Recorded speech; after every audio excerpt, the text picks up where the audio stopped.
जय हिंद एवरीवन, कैसे हैं आप लोग। आशा करता हूँ आप सभी बहुत अच्छे होंगे और आपने वीडियोस को देखा भी होगा। हमने इस सौर्य बैच के माध्यम से अपने इस इंदौर डिफेंस एकेडमी के यूट्यूब प्लेटफॉर्म पे काफ़ी सारे वीडियोस किए हुए थे, जिसमें हमने फिजिकल ज्योग्राफी के कुछ कॉन्सेप्ट्स को डीपली स्टडी किया था। अगर मैं शुरुआत करूँ तो हमने internal structure of the earth से किया था। इसके बाद हम लैंड फॉर्म्स की स्टडी कर रहे थे और हमने लैंड फॉर्म्स में ग्लेशियर्स पढ़ लिए थे, रनिंग वाटर पढ़ लिया था और हमें लगता है ग्राउंड वाटर भी हमने पढ़ लिया था। आज का जो हमारा टॉपिक है वो है कोस्टल लैंड फॉर्म्स। अगर मैं बात करूं कोस्टल लैंड फॉर्म्स की, तो ग्लेशियर में भी कई सारे ऐसे लैंड फॉर्म्स बनते हैं जो हमारे कोस्ट पे बनते हैं और डेफिनेटली कोस्ट में भी इरोजन और डिपोजिशन की प्रोसेस होती है ना। तो आज हम बात करते हैं कोस्टल लैंड फॉर्म्स के बारे में कि कोस्ट में ऐसे कौन कौन से लैंड फॉर्म्स बनते हैं। चलिए शुरुआत करते हैं आज का वीडियो। जो सबसे पहली बात करते हैं कि भाई कोस्ट में 3-4 तरीके से हमारे कोरोजन होते हैं। पहले तो आप समझो, पहला जो कोरोजन होता है कोस्ट में वो हाइड्रोलिक एक्शन के कारण होता है। किसके कारण होता है?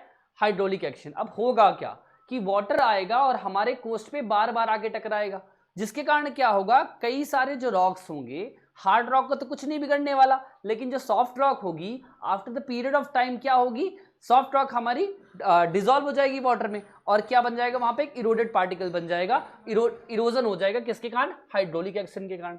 ठीक है। नेक्स्ट जो हमारा होगा वो अब्रेशन होता है। अब देखिए, अब्रेशन को मैंने कल भी आपको समझाया हुआ था। अब्रेशन क्या होता है? अब्रेशन एक ऐसा फिनोमिनन होता है जिसमें आपके जो रॉक पार्टिकल होते हैं वो ऐसे चाहते हैं कि आपके लैंड जो होती है उसको थोड़ा सा स्क्रैच करके या स्क्रैच करके उसको ले जाते हैं आगे, उसको हम क्या कहते हैं? एब्रेशन कहते हैं। तो सेम वर्ड, मेरीन वेव्स के कारण carrying sand particles, pebbles and boulders erode bedrock. तो हुआ क्या, मरीन वाटर के कारण जो सैंड और पेबल्स के जो पार्टिकल्स होते हैं वो बेड रॉक को इरोड कर देते हैं। क्या कर देते हैं? इरोड कर देते हैं। मैंने कल ही आपको समझाया था प्लकिंग और जब इरोजन समझा रहा था, प्लकिंग और अब्रेशन समझा रहा था। तो मैंने क्या बोला था कि जब ये ऐसे बेड रॉक पे पार्टिकल लगे होंगे, होगा क्या कि अब इस स्ट्रक्चर में क्या होगा, आपका मरीन वाटर आएगा, पानी आएगा और ये यहां से फ्लो करेंगे। तो जब फ्लो करेंगे तो जमीन का जो बेड रॉक है ना उसको स्क्रैच करते हुए चलेंगे। उसी प्रोसेस को हम क्या कहते हैं? अब्रेशन कहते हैं। ठीक है। नेक्स्ट जो हमारे सामने आता है वो एट्रीशन आता है। अब एट्रीशन क्या है? तो इसमें mechanical wear cause by the breakdown of the किसके? Rock fragment. अब होता है ऐसा है कि वेव्स के चलने के कारण एक दूसरे में टकराने से ही इसमें क्या होता है, इसमें ब्रेकडाउन होता है, मैकेनिकल वियर एंड टियर होता है। तो उसको हम क्या कहते हैं? एट्रीशन कहते हैं। लास्ट होता है हमारा कोरोजन। अब एक कोरोजन क्या होता है भैया, समझना, chemical altercation of the coastal rock, particularly carbonated rock. होता क्या है? केमिकल अल्टरकेशन हो गया है, आप समझो सोल्यूशन हो गया, सीधी बात है ना। जो हमारा जो कार्बोनेटेड रॉक था, जो हमारा ऐसा रॉक था जिसमें लाइमस्टोन की मात्रा ज्यादा थी, तो वो क्या हो गया, हमारा सोल्यूबल हो गया, या हमारा लाइम जो है ना, या चूने पत्थर की जो रॉक होती है वो घुल गई है पानी में, तो इसी को हम कोरोजन कहते हैं। ठीक है। हमने 4-5 तरीके के एक्शन देखे। सबसे पहला एक्शन हमारे पास हाइड्रोलिक एक्शन था।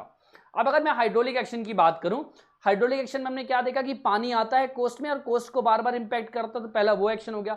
दूसरा हमने अब्रेशन देखा। अब्रेशन को क्या देखा कि जो वेव्स के पार्टिकल होते हैं वो क्या, वेव्स जो होते हैं हमारे क्या करते हैं, जो रॉक्स पड़े होते हैं हमारे पास, किसमें, हमारे जो क्या कहते हैं, बेड रॉक होते हैं, जो जैसे मान लो हमारी एक वेव आई और उस वेव के साथ कुछ ना कुछ पार्टिकल भी लेके आएगी, पेबल्स लेके आएगी, स्टोन्स लेके आएगी, तो वो क्या करेगा, after the period of time Erode करते हुए चलेगा। ठीक है, बेड रॉक को। तो वो हमारा अब्रेशन हो गया। नेक्स्ट हमने अट्रीशन देखा और कोरोजन देखा। ठीक है।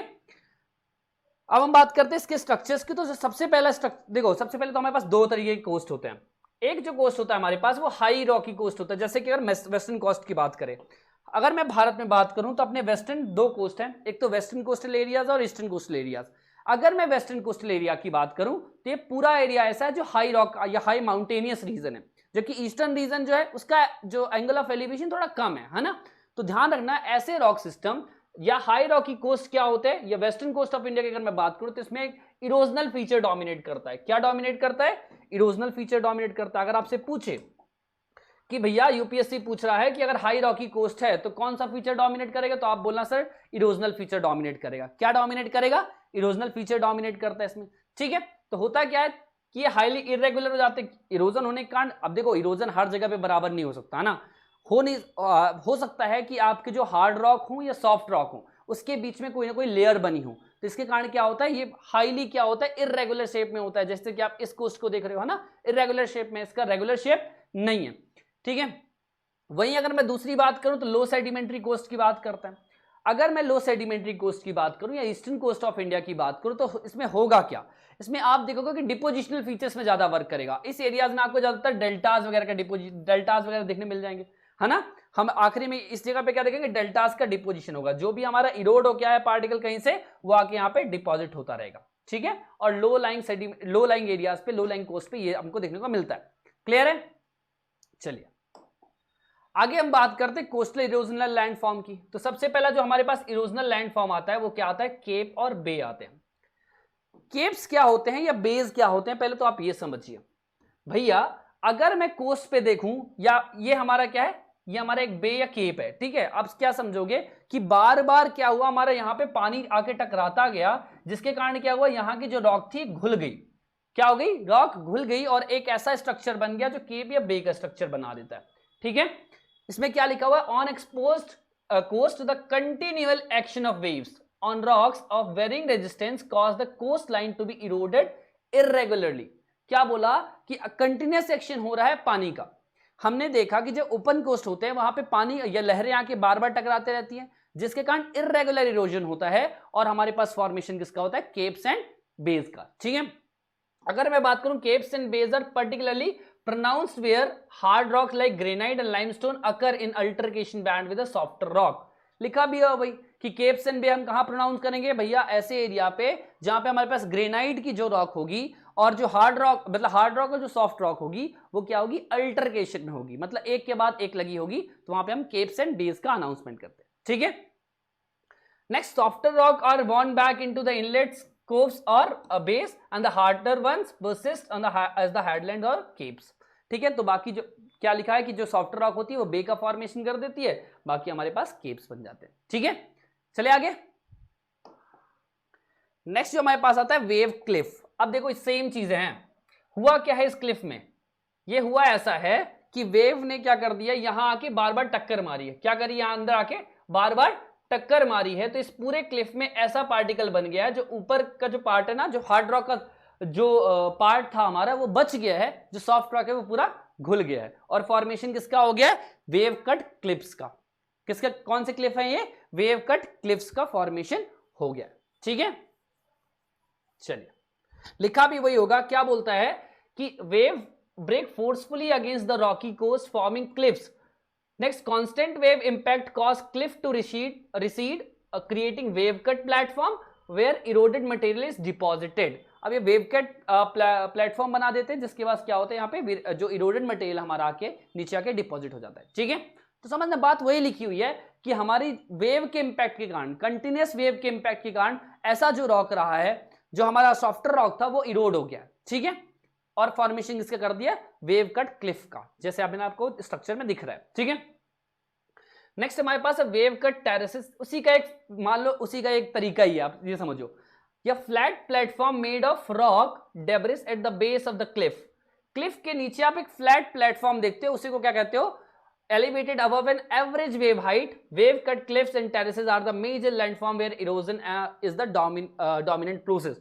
तो वेव कट क्लिफ क्या होती है पहले मैंने बता दी, अब टेरेसेस क्या है, ये उसी के नीचे आपको देखने मिल जाएंगे। ऐसा एरिया जहां पे ऐसे फ्लैट प्लेटफॉर्म, जहां पे आप, जो किससे मिलके बने हुए हैं, रॉक डेब्रिस से मिलके बने हुए हैं, किससे, रॉक के मलबा से मिलके जो बन गए हैं, उससे हम क्या कहते हैं, वेव कट टेरेसेस कह देते हैं। क्लियर है। नेक्स्ट जो हमारे पास आता है, केव्स की बात करते हैं। केव्स क्या होते हैं, hollows found by the impact of the wave, same as I told earlier कि भैया वेव आएगी साइड वाले इलाके में, जहां पे सॉफ्टर रॉक रहेगी, वहां पे आके अपना इंपैक्ट दिखाएगी और केव तरीके का फॉर्मेशन कर देगी। किसका फॉर्मेशन कर देगी, केव्स का फॉर्मेशन। ऐसे ये दिख ही रहा है, ठीक है, अंदर आके बार बार वेव्स आई और टकराई, जिसके कारण केव का फॉर्मेशन हो गया, ठीक है। चलिए, आई होप आपको ये समझ में आ रहा होगा। आगे अगर हम बात करें तो नेक्स्ट हमारे पास आता है सी स्टैक। तो भैया सी स्टैक क्या है, सी स्टैक ऐसा रॉक पार्टिकल है जो समझो आपके मेजर जो कोस्टल एरिया उससे अलग हटके जो एक अकेली सी रॉक खड़ी, उसे हम क्या कहते हैं, सी स्टैक कह देते हैं। क्या कह देते हैं उसे हम, सी स्टैक कह देते हैं। या अकेले रॉक खड़ी है ना, उसको हम सी स्टैक कह देंगे, ठीक है। क्या बोलता है, resilient rock masses originally part of the cliffs hills standing alone just off the shore. हमारे शोर के जस्ट आगे पे एक ऐसे अकेले सी रॉक खड़ी होती है, उसे हम क्या कर देते हैं, कहते हैं सी स्टैक कह देते हैं। क्या कहते हैं, सी स्टैक, ठीक है। अरे रटना ही नहीं है यार, समझो आपका एक शोर है, उसके जस्ट आगे आप क्या समझोगे कि एक अकेली जो रॉक खड़ी हुई है, उसे हम क्या कह देते हैं, सी स्टैक कह देते हैं। अब यही rock after the period of time Erode होती जाएगी और छोटी सी हो जाएगी, तो इसे हम कहते हैं स्टंप कह देंगे। क्या कह देंगे? स्टंप। लिखा भी वही है, after the course of time these stubborn stacks will gradually be removed and the vertical rock pillars are eroded, leaving behind the only stumps which are just visible above the sea level। और छोटे छोटे अब क्या होगा after the period of time, जैसे ये जो particle आपको दिख रहा है, हो सकता है पहले ये क्या रहा हो, सी स्टैक रहा हो, लेकिन after the period of time सब इतना बच गया इरोड होके कि सिर्फ पानी के ऊपर से विजिबल दिख रहा है, उसे हम क्या कहते हैं, स्टंप कह देते हैं। ठीक है, नेक्स्ट हमारे पास आर्क्स होता है। तो ये आर्क क्या है भाई, हमने वहां पे केव देखा था। केव का फॉर्मेशन कैसे हुआ था, जब हमारी वेव्स आ रही थी और बार बार आके कोस्ट पे टकरा रही थी, तो एक केव तरीके का फॉर्मेशन हो गया था। अब होगा ऐसा कि वेव के कंटिन्यूअस एक्शन के कारण जब यही केव्स दोनों साइड से दिखने लग जाए या केव का मुंह दोनों साइड से खुल जाए, तो ये आर्क्स का फॉर्मेशन कर लेता है। क्या कर लेता है? आर्क का फॉर्मेशन कर लेता है। ठीक है, देख रहे हो, पहले ये केव रही होगी और after the period of time ये इरोड हो के रॉक को क्या बन गया है, दोनों साइड से खुल गया, एक रास्ता बन गया है, उसे हम कहते हैं आर्क कह देते हैं या सी आर्क कहते हैं। ठीक है, नेक्स्ट जो हमारे पास आते हैं, अब आते हैं डिपोजिशनल लैंडफॉर्म्स। तो भैया आप इरोड तो हो गए हैं, काफी सारी चीजें इरोजनल लैंडफॉर्म में पढ़ ली हमने। इरोजनल लैंडफॉर्म में हमने केव्स की बातें करी, ठीक है, क्लिफ्स की बातें करी, टेरेसेस की बातें करी, स्टैक्स की बात करी, स्टम्प्स की बात करी। तो अब थोड़ा डिपोजिशनल की बात कर लें। तो अगर मैं डिपोजिशनल लैंडफॉर्म की बात करूं तो सबसे पहले इसमें आता है बीच आती है। क्या आते हैं? बीचेस। अब बीच होता यह है कि जब हमारी जो वेव्स होती है वो अपने साथ सैंड का पार्टिकल लाके एक जगह पे आके डिपॉजिट कर देती है। क्या कर देती है? कोस्टल एरिया पे आके एक जगह पे डिपॉजिट कर देती है, उसे ही हम कहते हैं बीच कह देते हैं। क्या कह देते हैं? उसे हम बीच कह देते हैं। बीचेस आर नॉट परमानेंट, बीच क्या नहीं होती, परमानेंट नहीं होती हैं, and can change in size and composition seasonally by the continuous action of waves. देखो, हो सकता है कि आज यहाँ पे डिपोजिशन हुआ है ना, हो सकता है कि ये किसी और सीजन में ये यहां से बह के कहीं और चला जाए और किसका फॉर्मेशन कर दे, बीच का फॉर्मेशन कर दे। तो समझना बीचेस क्या होती हैं, वेव के द्वारा लाई गई ऐसे सैंड पार्टिकल्स को एक जगह पे आके डिपॉजिट कर दिया जाता है, जो किसका फॉर्मेशन कर देती है, बीच का फॉर्मेशन कर देती है। ठीक है, अब यही बीच अगर एक जगह पे आके सैंड पार्टिकल डिपॉजिट होता रहेगा तो एक ड्यून का फॉर्मेशन कर लेगा, उसे हम क्या कह देते हैं, ड्यून कहते हैं। ठीक है, और वैसे ड्यून का अगर आपको स्ट्रक्चर देखना है तो आपको विंड के फॉर्म, जब हम विंड के पढ़ेंगे ना, विंड के जो लैंडफॉर्म्स होते हैं उसमें ड्यून्स आपको बहुत अच्छे से देखने मिल जाएंगे। ठीक है,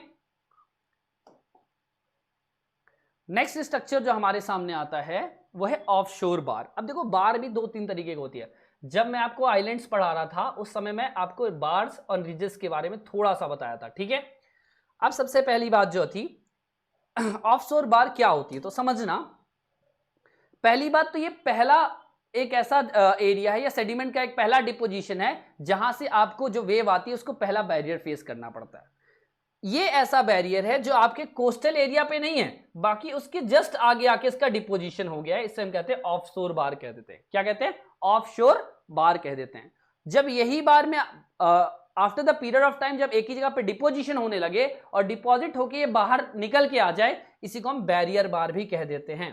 क्या कहते हैं? इसी को हम बैरियर बार कह देते हैं। ठीक है, क्या लिखा हुआ है? Offshore bar, it is a ridge of sand and shingle, क्या लिखा हुआ है? हाँ, shingle that forms in the sea of the offshore zone, typically running parallel to the coast, जो कोस्ट के पैरेलल चलती है। देखो, ये है कोस्ट, ये अपना मेन कोस्ट है, इसके पैरेलल ये जो चल रही है ये क्या है? ऑफशोर बार है। क्या ये? ऑफशोर बार है। And they offer the first buffer and defence against the storm and tsunami. जब भी सुनामी आती है और स्टॉर्म आती है तो सबसे पहले क्या करते हैं? कोस्ट को सबसे पहला डिफेंस यही प्रोवाइड करते हैं। ठीक है, नेक्स्ट हमारे पास आता है बैरियर बार। अब ये बैरियर बार क्या होता है भैया? तो ये भी एक ऑफशोर बार है, लेकिन क्या हुआ है? ऑफशोर बार में after the period of time deposition हुआ है, and because of that particular offshore bar is visible, है ना, वो जमीन के बाहर निकल आई है। So it is an offshore bar that becomes exposed due to the accumulation of the sand particles. Now what happened in this case? Sand particles got accumulated on a particular space, and because of which what happened? It is it can be visible with the naked eyes, और बाहर हमको देखने को मिल जाती है। तो इसको हम क्या कहते हैं? बैरियर बार कह देते हैं। ठीक है, चलिए नेक्स्ट हमारे पास आता है spit. Now what are spits? तो स्पिट्स ऐसे लैंडफॉर्म्स होते हैं जो आपको कहां देखने मिलेंगे? These are elongated depositional landforms that extend from the coast into the body of water। अब देखो क्या है, ये मान लो कहीं कोस्ट है, मान लो कहीं कोस्ट से, ये आपका कोस्ट था, इससे ये कहा जाएगी पानी में जाके एक जगह पे जाके घुम जाएगी, है ना, इसे हम क्या कहते हैं, स्पिट कह देते हैं। क्या कहते हैं, स्पिट। मतलब स्पिट ऐसा लैंडफॉर्म है जो आपके कोस्ट से शुरू होता है और ये इनलॉन्गेटेड लैंडफॉर्म है। ऐसा नहीं है कि ये बड़ा सा लैंडफॉर्म बनेगा, ये ऐसे या स्ट्रेच्ड लैंडफॉर्म कह सकते हो, जो आगे जाके ओशियन में जाके खत्म हो जाता है, इसे हम स्पिट कह देते हैं, ठीक है। Typically formed by the long शोर ड्रिफ्ट, इसके फॉर्मेशन किसके कारण होता है, लॉन्ग शोर ड्रिफ्ट के कारण होता है। Where waves transport and deposit sediments along the coast, when the barrier bars and spits form at the mouth of the bay and block and it is formed, lagoon is formed। अब होगा क्या, देखो easy सी बात में कहूं तो spit एक ऐसी चीज होती है जो आपकी कोस्ट से होके कहां तक चली जाती है, सी में जाके कहीं गायब हो जाती है। लेकिन अगर कहीं पे स्पिट हुई और स्पिट और जो हमारा बैरियर बार था दोनों आपस में आके मिल जाए ना, तो फॉर्मेशन हमारे लैगून का कर देते हैं। किसका फॉर्मेशन कर देते हैं, लैगून का, जो कि एक तरीके की लेक भी होती है। हमने लेक के स्ट्रक्चर में भी लैगून पढ़ा था, ठीक है। तो क्या होती है, वो लेक भी होती है। चलिए ये देखो स्पिट यहां पे है, ये देखो यहां से शुरू हुई, ये आगे आके कहीं ना कहीं खत्म हो जाएगी, ठीक है। नेक्स्ट हम बात करते हैं टम्बुलास। टम्बुलास क्या होते हैं भाई, ये तंबुला क्या कहलाता है कि जब दो आइलैंड को जो कनेक्ट करता है उसे हम तंबुला कह देते हैं, यार बात, ठीक है। ये क्या है, एक आइलैंड है और दो आइलैंड है, दोनों आइलैंड को कनेक्ट करने की लाइन बन गई, इसे हम तंबुला कह देते हैं, ठीक है। स्पिट में बीच में जाके खत्म हो जाएगी, लेकिन तंबुला में दोनों कनेक्ट करेगा, ठीक है। क्या, it connects an island to the mainland or another island. ये एक आइलैंड के दूसरा आइलैंड, एक आइलैंड को दूसरे आइलैंड से कनेक्ट कर देती है, या तो मेनलैंड को आइलैंड से कनेक्ट करती है, इसे हम क्या कहते हैं, तंबुला कहते हैं। क्या कहते हैं इसे हम, तंबुला, ठीक है। नेक्स्ट लैगून्स। लैगून्स क्या होते हैं, लैगून्स हमारे जो इंडिया का कोस्ट है वहां पे हम कई जगह पे देखते हैं, हमारे इंडिया कोस्ट ऐसे ऐसे करके, है ना, ऐसे करके। तो कई जगह पे यहाँ पे आके डिपोजिशन ऑफ सेडिमेंट हो जाता है, जिसके कारण एक लेक सेपरेट हो जाती है, उसे हम क्या कह देते हैं, लैगून लेक कह देते हैं। ये देखो लैगून लेक का एग्जांपल ये है। अब डिपोजिशन ऑफ सेडिमेंट कुछ भी हो सकता है कोरल रीफ का डिपोजिशन हो गया हो, या हो सकता है हमारे सैंड पार्टिकल आके डिपॉजिट हो गए हो, ठीक है। तो डिपोजिशन ऑफ सेडिमेंट कुछ भी हो सकता है, ठीक है, और इसके कारण जो फॉर्मेशन होता है लैगून लेक का होता है। क्लियर है। चलिए नेक्स्ट एस्चुरीज क्या होती है, तो भैया ये भी इरोजनल फीचर में आके बनती है। ऐसी जगह पे जहां पे हार्ड रॉक ज्यादातर परसिस्टेंट रहती हैं, आप क्या देखोगे कि वहां पे जो वाटर होता है और वो जाके क्या करता है, ज्यादा इरोड तो कर नहीं पाता है, तो बीच बीच में जहां उसको पार्टिकल मिलता है वहां से जाके वो सी को कनेक्ट करता है। ऐसी जगह को हम एस्चुरीज कह देते हैं। क्या कहते हैं, एस्चुरीज, ठीक है। ध्यान रखना, एस्चुरीज का फॉर्मेशन किसके कारण होता है, इरोजन के कारण होता है, लेकिन डेल्टा का फॉर्मेशन डिपोजिशन के कारण होता है, क्योंकि वो डिपोजिशन ऑफ सेडिमेंट से डेल्टा का फॉर्मेशन बना है, ठीक है। चलिए अब थोड़ा सा हम बात कर लेते हैं। अच्छा, बात करने के पहले तो ये समझते हैं अपन कि भैया हमने पढ़ा क्या क्या। अभी हमने सबसे पहले शुरुआत करी भैया क्या होता है, कोस्टल लैंडफॉर्म्स क्या क्या होते हैं। जब हमने शुरुआत करी तो हमने कहां से देखा कि 4-5 तरीके के हमारे इरोजनल प्रोसेस होती हैं। सबसे पहली जो इरोजनल प्रोसेस होती है किसके थ्रू होती है, हाइड्रोलिक एक्शन के थ्रू। सेकेंड एब्रेशन के थ्रू होती है। थर्ड एट्रीशन के थ्रू होती है। नेक्स्ट हमारी किसके कारण होती है, कोरोजन के थ्रू होती है, ठीक है। इसके बाद हमने इरोजनल लैंडफॉर्म्स पढ़े और डिपोजिशनल लैंडफॉर्म्स पढ़े। इरोजनल लैंडफॉर्म में हमने क्या क्या पढ़ा हुआ वो आपको पता है। इरोजनल लैंडफॉर्म में शुरुआत कहाँ से की थी भैया, केव से शुरुआत की, फिर बे को पढ़ा, इसके बाद वेव कट प्लेटफॉर्म्स को पढ़ा, वेव टेरेसेस को पढ़ा, इसके बाद हमने वहाँ पे स्टैक्स को पढ़ा और काफ़ी स्टैक्स पढ़ा, स्टम्प्स पढ़ा। तो ये सब चीज़ें हमने इरोजनल फीचर्स में पढ़े। जब हम डिपोजिशन में आए तो क्या देखा हमने, वहाँ पे सबसे पहले जो देखा वो था बीच था, सेकेंड ड्यून्स थे, थर्ड हमने स्पिट को देखा, फिर हमने वहाँ पे लैगून लेक्स को देखा, इसके बाद हमने और क्या देखा था, ऑफशोर बार देखा, बैरियर बार देखा। तो ये सब हमारे इरोजनल फीचर्स थे, ठीक है। चलिए अब आगे हम बात करते हैं भैया स्ट्रेट क्या होता है। कई लोग के दिमाग में ये बड़ा सा डाउट बना रहता है कि स्ट्रेट क्या है, इस्थमस क्या है, बे क्या है, गल्फ क्या है। तो आज थोड़ा सा उसको देख लेते हैं। स्ट्रेट क्या होते हैं, स्ट्रेट ऐसा एरिया होता है जो दो लैंडमास को सेपरेट करता है और दो वाटर बॉडीज को कनेक्ट करता है। जबकि इस्थमस क्या होता है, जो दो लैंडमास को कनेक्ट करता है और वाटर बॉडी के सेपरेट करता है, ठीक है। तो स्ट्रेट और इस्थमस में सब यही डिफरेंस है। स्ट्रेट क्या होता है, naturally formed waterways that connect two large water bodies, दो बड़ी वाटर बॉडीज को कनेक्ट करे उसको स्ट्रेट कह देते हैं। जबकि इस्थमस क्या होता है, narrow strip of the land that connects two larger landmass and has water on the either side. जो दो बड़े लैंड, अगर आपको देखना है ना तो पहले पनामा इस्थमस था, है ना, चले जाना जो नॉर्थ अमेरिकन और साउथ अमेरिकन कॉन्टिनेंट को जो क्या कर रहा था, डिवाइड कर रहा था, ठीक है, सॉरी, जो नॉर्थ अमेरिकन और साउथ अमेरिकन कॉन्टिनेंट को कनेक्ट कर रहा था वो था हमारे पास पनामा इस्थमस। उसको काट दिया और बना दिया वहां पे, क्या बना दिया हमने, कैनाल बना दिया, ठीक है, और वहां पे, ठीक है। अब हम आगे बात करते हैं गल्फ और बे के बारे में। तो पहले गल्फ क्या होता है, ध्यान रखना, gulf are generally larger and more extensive to the coast line. ज्यादातर ये क्या होता है, गल्फ बड़े कोस्ट लाइन होते हैं, इनका जो क्या कह सकते हो आप, कोस्ट पे इनका ज्यादा एक्सपोजर ज्यादा रहता है, ठीक है। नेक्स्ट अगर मैं बात करूं बे की, तो bay typically smaller and shallower compare to the gulf. Gulf से ये थोड़ी शैलो होते हैं, बेस क्या होते हैं, थोड़े से कम होते हैं और इनका एक्सपोजर भी थोड़ा कम होता है, ठीक है। जबकि आप क्या देखोगे, गल्फ को देखोगे, गल्फ बहुत बड़े बड़े इनका एक्सपोजर वाटर पे रहता है, क्लियर है। नेक्स्ट डिग्री ऑफ एनक्लोजर की अगर मैं बात करूं तो more open connection to the sea और ओशन। इनका जो बात करें डिग्री ऑफ कनेक्शन की तो बहुत बड़े ओपन होते हैं, ठीक है। जबकि अगर मैं बात करूं तो ये नैरोअर एंट्रेंस होता है, गल्फ में हमारे पास एंट्रेंस भी नैरोअर होता है। तो बेसिक डिफरेंस यही है, आप ये बोल सकते हो कि बे का एक्सटेंडेड फॉर्म हमारा गल्फ है, ठीक है। चलिए अब हमारे इसमें जो लास्ट फीचर जो हमको पढ़ना है वो क्या पढ़ना है, वो पढ़ना है हमारे जो स्ट्रक्चर किसके द्वारा फॉर्म किए जा रहे हैं, विंड के द्वारा, ठीक है। तो जो हमारा विंड होता है वो भी काफी सारे स्ट्रक्चर्स का फॉर्मेशन करता है और विंड के ज्यादातर जो स्ट्रक्चर्स आपको देखने मिलेंगे वो कहां मिलेंगे, डेजर्ट्स में ज्यादातर आपको देखने को मिलेंगे।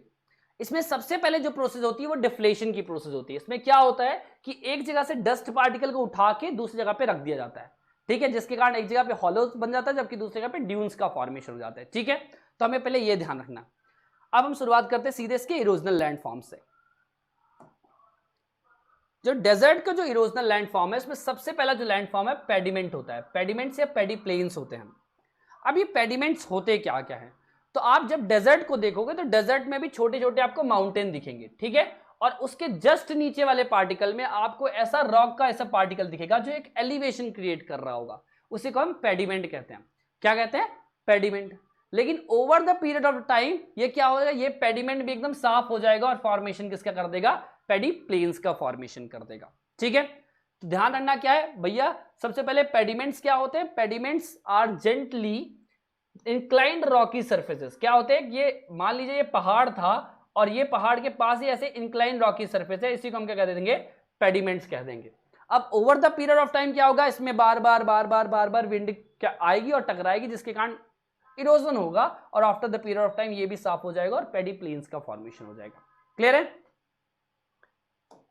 जो नेक्स्ट है हमारे पास वो नेक्स्ट जुगेन। अब जुगेन क्या होता है भाई, तो ध्यान रखना है इस स्ट्रक्चर में आपको क्या देखने मिलेगा कि यहां पे जो हार्ड रॉक और सॉफ्ट रॉक होती है ना, ये आपस में इनमें हॉरिजेंटल डिपोजिशन होता है, मतलब ऊपर हार्ड रॉक फिर सॉफ्ट रॉक फिर हार्ड रॉक फिर सॉफ्ट रॉक, जिसके कारण आप क्या देखोगे कि विंड तो आई और विंड ने इस वाले पोर्शन को पूरा खत्म कर दिया, लेकिन ऊपर का हार्ड रॉक वैसे ही है जैसे इसका इनिशियल फीचर था।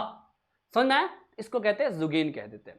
समझ में, जुगेन क्या होता है, जिसमें हार्ड रॉक और सॉफ्ट रॉक का हॉरिजॉन्टल डिपोजिशन होता है, जबकि यार्डंग इसका जस्ट उल्टा है। यार्डंग्स में क्या होगा, इसमें जो हमारे सॉफ्ट रॉक और हार्ड रॉक है उसमें हॉरिजॉन्टल डिपोजिशन होता है। तो मान लो यहां पे क्या रहा होगा, ये हार्ड रॉक है, इसके पहले कोई सॉफ्ट रॉक रही होगी ऐसे, ठीक है, यहां पे कोई ऐसी सॉफ्ट रॉक रही होगी, लेकिन over the period of time wind के एक्शन के कारण क्या हुआ, विंड आई और इसको इरोड करके ले गई और हमारे पास बचा क्या, एक ऐसा स्ट्रक्चर जो सिर्फ हार्ड रॉक का अकेला स्ट्रक्चर देखने को मिल रहा है, क्लियर है।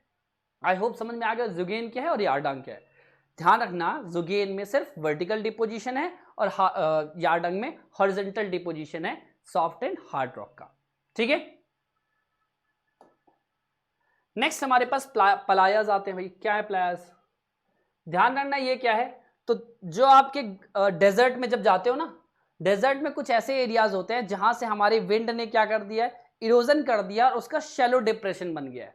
क्या बन गया है, शैलो डिप्रेशन का फॉर्मेशन हो गया। ये हमारा डेजर्ट एरिया है, इसमें शैलो डिप्रेशन इस एरिया पे दिख रहा है, ये हमारा प्लाया है। क्या है, प्लाया या पलाया कह सकते हो इसको, ठीक है। मतलब डेजर्ट में by the action of wind after the period of time there will be a shallow depression created and that will be called as playas, ठीक है। क्या है, तो playas are shallow lakes formed at the center of the basin surrounded by the mountains and hills। किसके द्वारा surrounded होती है, mountains and hills के द्वारा मोस्टली सराउंडेड होती है, ठीक है, and have short lived water retention capacity. क्यों? क्योंकि भैया डेजर्ट की बात है, डेजर्ट में इवेपोरेशन बहुत तगड़े तरीके से होगा, बहुत जल्दी होगा। तो जो वाटर हमने रिटेन किया था यहाँ पे, जो वाटर यहाँ पे आया हुआ था, उसको तो हमारे सूरज देवता उड़ा ले जाएंगे। ठीक है, तो ये क्या होगा? Due to the high evaporation cost. ठीक है, नेक्स्ट हमारे पास आता है डिफ्लेशन हॉलोज। अब डिफ्लेशन हॉलोज या केव्स का फॉर्मेशन कैसे हुआ? So these are same. मैं कैसे बोला था कि मान लो यहां से विंड आई और विंड ने क्या कर दिया, ये पूरे रेत को उड़ा के ले गई, तो फॉर्मेशन किसका हो गया? डिफ्लेशन हॉलो का फॉर्मेशन हो गया। किसका फॉर्मेशन हो गया? डिफ्लेशन हॉलो का। और इसी के जस्ट नीचे आप मान लो ये पलाया लेक है अभी, ठीक है, और होगा क्या कि कई थोड़े दिन बाद इसका पानी सूख जाएगा। ठीक है, डिफ्लेशन का फॉर्मेशन कैसे होगा? समझ में आया ना, कि विंड आएगी और इसको उड़ा के ले जाएगी, दूसरी जगह पे आके डिपॉजिट कर देगी, वहां ड्यून्स का फॉर्मेशन हो गया, यहाँ हॉलोज का फॉर्मेशन हो गया। ठीक है, चलिए नेक्स्ट आता है हमारे पास इंसेलबर्ग। तो अब आप बोलोगे सर इंसेलबर्ग और यारडांग में क्या डिफरेंस है?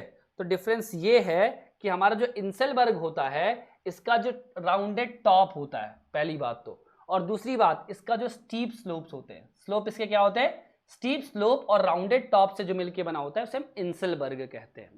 क्या कहते हैं? उसे हम इंसेलबर्ग कहते हैं। नेक्स्ट हमारे पास आता है मशरूम रॉक और टेबल रॉक्स और जो भी रॉक है। सबसे पहले मशरूम रॉक क्या है? तो ध्यान रखो, मशरूम रॉक एक ऐसा रॉक है कि जिसमें हार्ड रॉक और सॉफ्ट रॉक का डिपोजिशन तो वर्टिकली ही होगा, ऑब्वियस सी बात है, लेकिन कैसे होगा? ध्यान रखो कि यहां पे हो सकता है पहले ये रॉक पूरी ऐसी रही होगी, है ना, मानते हैं स्ट्रक्चर में कि ये जो पूरी रॉक थी ये कैसी रही है, ये पूरी रॉक बराबर में बनी रही होगी तभी तो खड़ी थी, है ना। लेकिन क्या था कि इसके अलावा यहाँ पे सॉफ्ट रॉक का डिपोजिशन था। किसका था? सॉफ्ट रॉक का। तो विंड जी आई और उन्होंने क्या किया, इसमें अपना कमाल दिखाया और इसको बीच से खाली कर दिया और बन गई है मशरूम शेप का एक रॉक बन गया, जिसे हम मशरूम रॉक कहते हैं। आपके मशरूम रॉक ना डेजर्ट में कई जगह पे देखने को मिल जाएगी, जो अकेली खड़ी रहती है बेचारी, है ना, इसका कोई ठिकाना नहीं है। ठीक है, नेक्स्ट हम बात करते हैं डिपोजिशनल लैंडफॉर्म्स की। अगर हम इरोजनल लैंडफॉर्म को अगर रिवाइज करने की कोशिश करें तो हमने शुरुआत कहां से की थी, आप बताएंगे क्या? चलिए कहां से शुरुआत की थी भाई, हम भी भूल गए, है ना। शुरुआत हमने पेडिमेंट से की थी। पेडिमेंट्स और पेडी प्लेन्स क्या होते हैं? तो मैंने बताया था भाई पेडिमेंट्स क्या है कि रॉकी माउंटेन के आसपास में एक छोटा सा एक ऐसा रॉक का लेयर है जो एक एलिवेशन क्रिएट कर रहा है, उसे हम पेडिमेंट्स कह देते हैं। अगर after the period of time यही जो होगा इरोजन प्रोसेस में चलती रहेगी और ये प्लेन में कन्वर्ट हो जाएगा, इसे पेडी प्लेन्स कह देंगे। ठीक है, इसके बाद हमने बात करी जुगेन और यारडांग की। जुगेन में मैंने बताया कि यहाँ पे वर्टिकल डिपोजिशन होता है हार्ड रॉक और सॉफ्ट रॉक का, ठीक है, जबकि यारडांग में हॉरिजॉन्टल डिपोजिशन होता है। इसके बाद हमने बात करी प्लाया के बारे में और इसके बाद डिफ्लेशन हॉलो को। तो प्लाया क्या था कि ये एक डिप्रेशन है, शैलो डिप्रेशन है, जिसका फॉर्मेशन क्यों हुआ है, कैसे हुआ है, तो विंड के एक्शन के कारण हुआ है। और उसी तरीके से हमारे पास शैलो डिप्रेशन भी हमने देखा था। और लास्ट में हमने दो चीजें और देखी थी कि भैया इंसेलबर्ग क्या होता है और क्या था, इसके बाद मशरूम रॉक क्या थी। नेक्स्ट हमारे पास जो आता है डिपोजिशनल स्ट्रक्चर आता है। अगर मैं इसमें डिपोजिशनल स्ट्रक्चर की बात करूं सैंड ड्यून्स के, तो सबसे पहले हमारे पास क्या होगा? सबसे पहले हमारे पास आता है सैंड ड्यून आते हैं। ठीक है, सैंड ड्यून्स क्या है? जो हॉलो बनाया था ना, इसके पहले जाके उसी को ले जाके कहीं ना कहीं तो डिपॉजिट करेगी भाई हवा, तो उसी से फॉर्मेशन होता है सैंड ड्यून्स का। किसका फॉर्मेशन होता है? सैंड ड्यून्स का। और यही सैंड ड्यून्स कई जगह पे अलग अलग स्ट्रक्चर बना देते हैं, जैसे कि एक स्ट्रक्चर हमारे पास बारखंस है। नेक्स्ट है पैराबोलिक ड्यून। अब बारखन क्या है? जहां पे क्रीसेंट शेप का क्या बन गया है, वहां पे ऐसे यहाँ पे आके डिपॉजिट कर दिया है, इसे हम कहते हैं बारखंस कह देते हैं। क्या कहते हैं? बारखंस। तो बारखंस क्या है? Crescent shape dunes with wings directed away from the wind direction. जहां पे इसकी विंग कहाँ है? विंड के डायरेक्शन के दूसरी डायरेक्शन में इसके विंग्स बने हुए हैं, उसे हम बारखंस कह देते हैं। ठीक है, नेक्स्ट हमारा पैराबोलिक ड्यून है। और इसी तरीके से डिफरेंट स्ट्रक्चर बनते हैं ड्यून्स के द्वारा। ठीक है, नेक्स्ट जो स्ट्रक्चर हमारे पास आता है वो आता है हमारे पास बजादा। अब ये बजादा क्या है भाई? तो बजादा आप ये समझ सकते हो कि ये एक ऐसा एरिया है जहां पे आपको थोड़ा बहुत इनहैबिटेशन देखने को मिल जाएगा। ये प्लेन एरिया होता है जहां हो सकता है थोड़ा बहुत एल्यूवियल सॉइल का डिपोजिशन मिल जाए। ठीक है, तो क्या है?